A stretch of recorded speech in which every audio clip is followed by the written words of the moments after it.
यो बतासले मलाई उडाएर तिम्रो शीतल आँगनमा सुताइदिए हुने। यो बसन्तको पहिलो फुलले सधैँ मेरो हृदयमा नयाँ आशको रङ्ग भरिदे हुने।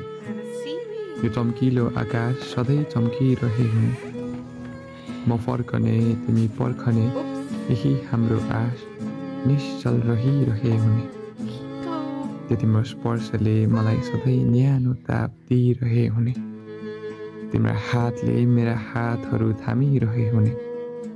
यो समुद्र चाहिँ तिम्रा आँखाका आकृति नहट्ने गरी सुन्दर हुन पाए हुने। तिम्रा उकालो ओह्रालोमा चौतारी बन्न पाए हुने। बर्खामा अलिकति घाम बन्न पाए हुने। तिम्रा हातमा हात लि चन्द्रमा छुन पाए हुने। तिम्रो साथमा साथ लि जिन्दगी बिताउन पाए हुने।